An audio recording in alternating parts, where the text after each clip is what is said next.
வருகின்ற சட்டமன்ற தேர்தலில் மாற்று அரசியலில் பங்கெடுக்க வேண்டும் என்பதற்காக வெல்ஃபேர் பார்ட்டி ஆஃப் இந்தியா மக்கள் நல கூட்டணிக்கு ஆதரவு தெரிவித்திருந்தோம் சென்ற முறை. ஆனால் தொகுதியிலே இன்னும் உடன்பாடு எட்டப்படாத காரணத்தினால், சரியான முறையிலே நம்முடைய அணுகுமுறை அவர்கள் மேற்கொள்ளாத காரணத்தினால் அந்த ஆதரவை விலக்கிக் கொள்வது என்று நாங்கள் முடிவெடுத்து விட்டோம்.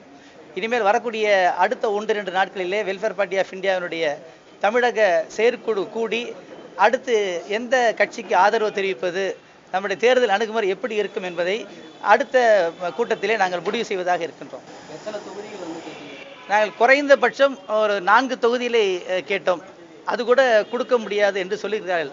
ஆக பார்க்கின்ற பொழுது பெரிய கட்சிகள் எப்படி பெரியண்ணன் மனப்பான்மையில் நடக்கிறதோ அதே போன்றுதான் இவரும் நடக்கின்றார்களோ என்ற வேதனை இருக்கின்றபடியினால் இப்படிப்பட்ட ஒரு நிர்பந்தமான சூழலுக்கு முடிவெடுக்கக்கூடிய நிலைக்கு நாங்கள் தள்ளப்பட்டிருக்கிறோம் என்பதனை வருத்தத்தோடு தெரிவித்துக் கொள்கிறோம்.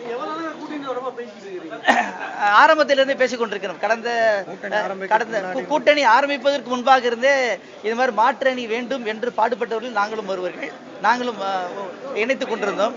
ஆனால் இன்றைக்கு அதுக்கான வழி அடைக்கப்பட்டது என்பதனை இந்த நேரத்திலே தெரிவித்துக் கொள்கிறோம். அதற்கான வாய்ப்பு கூட இருக்கலாம். அதுவும் சந்திப்பதாக நாங்கள் இருக்கிறோம். இல்ல, அது இன்னும் தொகுதியை பத்தி இன்னும் உறுதிப்படுத்தப்படவில்லை. அவர்களே இன்னும் ஒரு தெளிவான முடிவுக்கு வராத காரணத்தினால் அது கூட ஒரு காரணமாக இருக்கும் என்று நாங்கள் கருதுகிறோம்.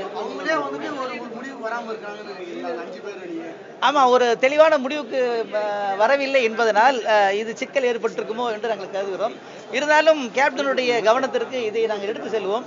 ஒரு நல்ல தீர்வு பிறக்கும் என்ற நம்பிக்கை இன்னும் எங்களுக்கு இருக்கிறது.